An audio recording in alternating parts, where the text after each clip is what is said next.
First of all, welcome everyone. It's a great honor to have you here with the permission of the Prophet Banda.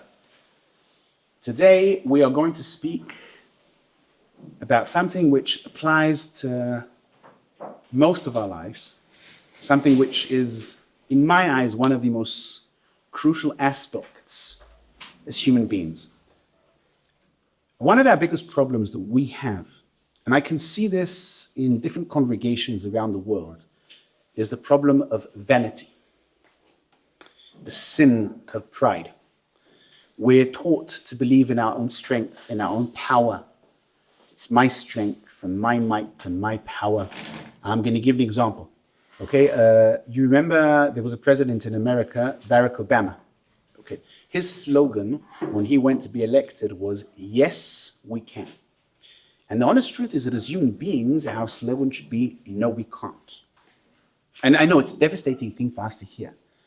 And the honest truth is, why can't we? Because as human beings, we're limited. We have our limitations. We have to have God in our lives. We can't cope without God. And God has maneuvered the world in a way, from the beginning of the creation, God has maneuvered that we have to have his emissaries and we have to have his disciples who will instruct us. And why is that? Because in every single society, unity does not mean equality. You may be a unified community, but that doesn't mean that we are all equal. There are those of you who are stronger. There are those of you who are weaker. There are those who are faster. There are those who are slower. There are those who are richer. There are those who are poorer. Nevertheless, you're united. That doesn't mean that you're equal. Equality and unity apply also to the aspects of connecting to God. We are all united. That doesn't mean that we're equal. There are those who have a greater connectivity to God than others. Some of them, it is a natural gift that has been given to them.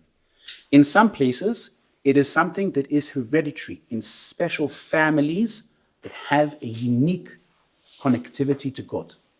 Other people, it is due to the labor that they have labored in their lives, and they have been given spiritual gifts from God, which have expanded their connectivity.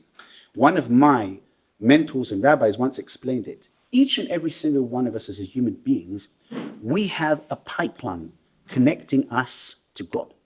The difference between us and our spiritual leaders is that our pipeline is tiny. It's a tiny little hole. It's like drinking soda with a straw. While when we look at our spiritual leaders, their pipeline is this massive, big, round hose, okay? In Israel, we use the phrase "sol." I don't know what the phrase is used to check the diameter of the size of the pipeline. They have this massive pipeline. That's a difference. And once we realize that even though we are united, we're not equal, it helps us realize our role. And the way society has always been built, the way society will always be built, is in a form of a pyramid. There's always going to be a pyramid, which means there is someone standing on the top, and there are all of us beneath. We are all united, but we are not equal. We're never going to be equal. And I'm going to give an example, okay? I'm assuming most people here are married, correct? Okay, your fathers, your mothers, you have children. In your homes, equality is not an issue. As the father, as the mother, you are the leaders of your home. You expect your children to follow your footsteps. If your child came to you and he said to you, "Excuse me, what's the difference between me and you? I'm a human being, you're a human being. We're the same part of the same community. Why should you tell me what to do?" You would think that is absolutely out of place. That's not the place of a child. A child is raised to realize that he lives in a system that's not equal. His parents are above him. They're more important. They're the ones who decide. They're the ones who dictate what is going to happen in the house. It is something that by all of us is a natural process in our families. Yet people have a problem of applying the same thing when they become part of a group, which is hypocrisy and ridiculous.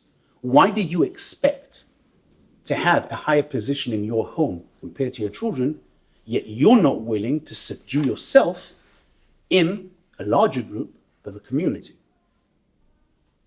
This is how the world has been built ever since creation. By the way, all researchers show that whenever we have two people together, there's always going to be one who is going to be leading and one who is going to be following. This is how relationship is built between humans. Now, it doesn't make, one has to understand also, it doesn't make spiritual leaders better or not better. It's not even a question of better. It makes them much more responsible. Their responsibility is much greater. Due to their responsibility, they are given gifts by God. Due to those gifts, they become better people. Unfortunately, we all know of stories of people who were given these gifts and who misused them. People who took advantage of the gifts and misused them in inappropriate ways, in ways that God does not allow. And therefore, due to the gifts that they got, due to their responsibility, their punishment in the eyes of God was much more severe, because with responsibility also comes ability. Now, this is a key factor to human society. Now, I can tell you, as a congregation, you're blessed. You are blessed. Because you're blessed. You have a true spiritual leader. A person who is definitely much more connected than most of the world, who has the great responsibility and who has directed the responsibility in a positive way. And what is the most positive thing that we can do in this world? Connect and commune to God. When a person uses his powers to create more connectivity to God, more community to God, that shows us that this is a person who has taken the role as being God's emissary.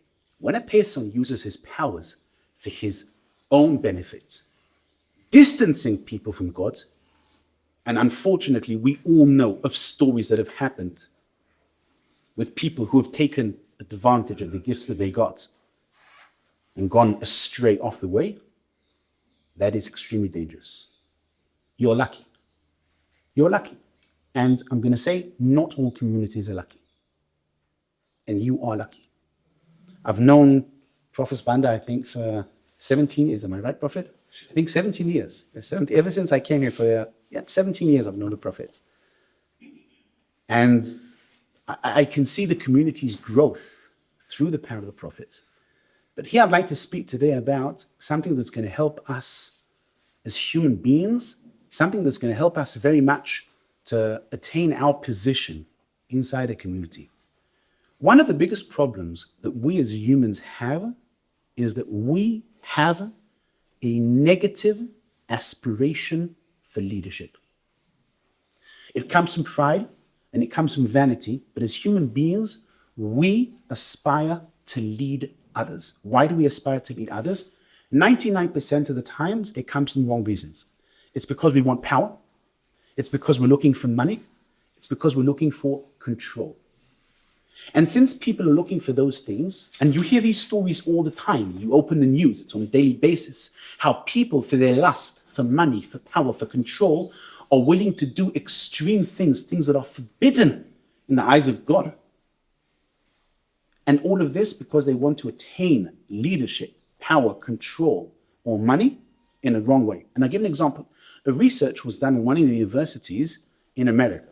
They took two people and they said, we're going to give you now a large amount of money, but you're going to remain a regular, mundane guy. No one's going to ever know that you're rich, but you can only have your money. You're not going to have to worry about your financial needs. Another person, he told him, we are going to point you into an position. You're going to have power. Okay, people are going to come to you and ask you a favor, but you're not going to be very rich. Most people chose the powerful position. They preferred power over money because, again, led by their negative desires of control, of financial, of power, caused from vanity. And We need to know this is something that causes a lot of frictions in every community. I can tell you, for example, about my community, okay, in Israel, which is not really my community, it's the community of Rabbi Arush, okay? I thank, blessed be Hashem, okay? I am owning the community number 2. Number 1 is too much of a responsibility. I'm not cut out for it. I'm serious. It's wonderful. Being number 2 is the best day, okay? You have a leader, you can consult with whoever you need to consult, you get guidelines, and the responsibility is not on your shoulders. I am not cut out to be number 1. We have had, over the years that I have been in our community for 17 years, we have had several cases of students who, for negative reasons, have aspired to be leaders and revolted against our community, against our leaders. And I want to tell you something, every single one of them, Hashem cursed them. I'm using this specific word. They were cursed. Their lives went into unbelievable turmoil. But they still tried. They caused a lot of rift, agony, pain, a lot of dissentment within the community. This was all done because, again, the negative desires. Rabbi Elchanan Elgrod, he has one of his teachings, the last teaching he ever gave in life. It's called His Will. It's the 8th chapter. And he explains there that unlike what people think, leadership has got nothing to do with your personal skills. Being righteous or being pious is something that any one of us can do. We know. It says in the book of Psalms, everyone can be righteous. We can all be righteous and pious people. Being a leader, says Rabbi Nachman, has got nothing to do with your qualities. Being a leader is a choice made by God, not by you. You do not choose whether you're going to lead. God chooses whether you are worthy of leading or not. And Rabbi Arush told me, and this is a wonderful explanation for me, I spoke to him a lot about this leader conflict. And I'm saying this also with things that apply to me. Currently, within the system of our institutes, I hold the 2nd highest ranking position. Now, I am an absolute disciple and a student of my rabbi. Whatever he tells me to do, I do. I have never questioned him, and he trusts me. And may Hashem and God help me always to remain a good student. But there are many, many questions that have come up also from my personal experience that I've wanted to learn with him. How am I supposed to react to situations? How am I supposed to keep my integrity? One of the things that I always ask the rabbi, I always say to him, whenever he blesses me, I always say to him, Rabbi, bless me that I will always remain a student. Bless me. I'm always going to, I know I need his help. Why do I need his help? Because I'm a human being. I have my dark side. I have my negative desires, and I'm always afraid that my negative desires and my dark side are going to overpower me, and I'm going to start having this lust for control. And I always ask him to pray for me that I do not go into that situation. And he spoke to me about his teaching of Rabbi Nachman, saying to me, you have to understand, being a leader has got nothing to do with you. I'll give you an example. I'm sure that all of you know people who are now have positions of leadership. And when you look at them, you think, what? This is completely out of reach. I mean, he got that position. I mean, I know him. We grew up together. He is incapable. He is not worthy. I mean, why? This just shows us. It's got nothing to do with your capabilities, with your abilities. It's got to do with the choice of God. And once you realize that leadership has got nothing to do with what you do, it helps you let go of that desire to be a leader. Because I want to tell you something. Being a leader is a responsibility. And I'm going to say this, and I hope the Prophet agrees with me, okay? It is a punishment. Being a leader is not a reward. It's not a prize. It's a responsibility. It's agonizing. It's time-consuming. It strains the powers of a person. Instead of him being able to go on his own path of self-development, he is compelled to be a leader. So much so that in our sources it appears, it says in the tractate, in the Gemara of Horelos, that when a person is appointed to be a leader, he is not given honor and power, he is turned into a slave. Because being a leader is slavery. Being a leader, yeah. I think that would the prophet agree with me on that? It is. It is a punishment. It is a punishment. For people who stand on the outside, they think, oh, this is such a wonderful thing. I also want to be there. For the people who are in that place, all we want to do is we want to go and be back regular people. Being a leader is a punishment. It's not what people think from the outside. And that's why anyone who's in this position would be willing to give it up immediately if they can. And I'll state, anyone who is a true leader, not a false leader, not a leader that his powers come from the dark side. Those who come from the dark side, we're not speaking about them today. Once you realize that leadership has got nothing to do with you, it's got to do with a choice that God made for his reasons. And that leadership is a responsibility. Leadership is slavery. It's not a reward. Leadership is punishment.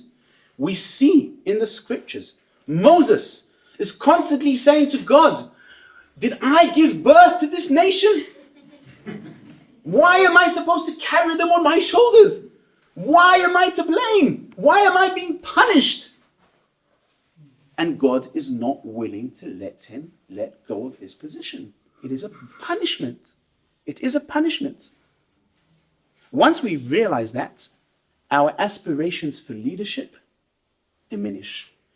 I want to tell you something. The thing that helped me most, not even think about being number one in my community, is I can see my leader, how hard he is overworked, and all the terrible stories that he has to hear on a daily basis, and to see what it did to his health. And I'm like, okay, no way, no thank you. I'm staying in my position, and if I can quit, I'll quit. Okay? He won't allow me to quit. And this is something that helps us focus. Unity is not equality. And once we get rid of this negative, stupid human desire that comes absolutely from the dark side to lead, it will help us focus on what we're supposed to be. Because this is something that you need to know. A true leader never, ever wanted to be a leader. It was forced upon him. No true leader wanted to be a leader. A false leader, a leader that comes from the dark side, that's what he's been aiming for the rest of his life, for all of his life. And you'll notice God is just. God governs the world measure per measure. Those false leaders, the time comes where God will cast them down so strongly and so deeply, they will regret the day that they caught and they grabbed onto this false leadership. True leaders did not want to be leaders. It was forced upon them. It wasn't their choice. And once you realize these points, it makes your life much, much easier, because one of the most difficult things in a congregation is to subdue yourself to the leader. And one has to know, Rabbi Nachman writes this in his most important teaching, which is called 123, chapter 123. Subduing yourself to the leader is nothing, it's not emotional. Many people make this mistake. It's not an emotional process. It is a mental process. You are mentally supposed to realize, intellectually, that you were not chosen as the leader. That you are not as connected to God as your leader is. And therefore you are obligated to subdue yourself to your leader. And once you realize, and you have done this internal process with yourself, realizing it in your mind, that this is the way things should be, it makes your lives much, much easier. If it's an emotional process, emotions tend to change. One day your emotions are going to be up. Another day your emotions are going to be down. It's not supposed to be an emotional process. It's an intellectual, logical process that you're supposed to go through, realizing your position. And I'd just like to end, with the permission of the prophet, I'd like to end with a story. Okay? I'd like to end with a story. I was once learning with Rabbi Arush, and I spoke to the rabbi. The rabbi is Moroccan, and Moroccans, as a culture, do not like talking that much about the afterlife or about death. I, from the other hand, come from a German origin, From the day that we're born, we speak without dying. Okay, it's part of the German probably. What can I do? I went to the rabbi and I started a conversation with him. And I said to him, listen, Rabbi, I'd like to speak to you about your will. He said to me, what? What do you mean? I said, listen, Rabbi, we are a congregation. We are a community. There needs to be continuity. You need to have someone who's going to continue your role, your leadership when you're gone. And the rabbi looked at me and he said to me, maybe it's going to be you. Now, I was sitting with him, and honestly, I answered an immediate answer out of my mouth. I said to him, Rabbi, with all due respect, I'm not cut out to be a leader. My role in life is completely different than yours. I'm not a spiritual leader. I am a rabbi, which means I'm a rabbinical judge.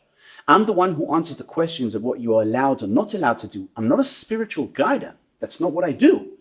So it's not suitable for me. The rabbi got up, came to where I was sitting, and gave me a kiss on my head. And he said, you don't know how happy I am to hear that answer. I said to him, why?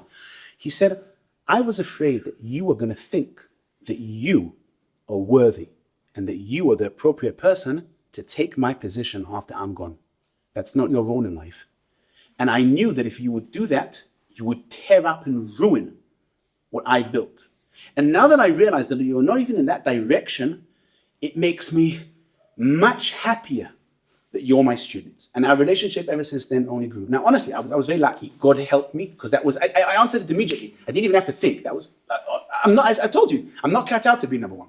I'm not interested. I'm not looking to be number one. I'm very happy in being number two. That's the best thing possible. I don't think I can cope with the responsibility of having everything on my shoulders. But I saw from that story, and that helped me. It was a real important event in my life that helped me understand how evil or bad it is to aspire to take over from the leader's place. And I say this to many of my students whenever we talk. And I always say this, my job in your community, you have pastors, you have people who are working under the prophets. Their role, like my role, is to pass the words of the prophet on to the community, not to pass their own words onto the community.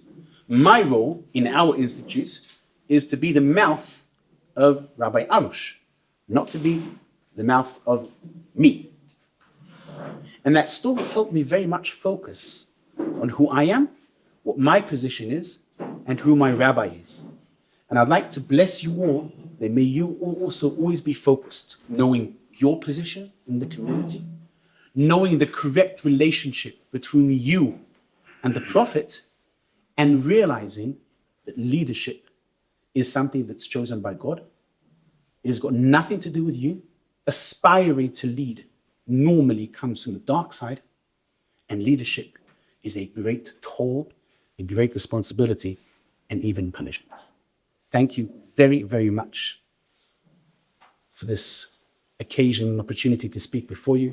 I'd like to thank the Prophet for this special class, and I'd like to wish your community to grow and prosper and to always be loyal and faithful students.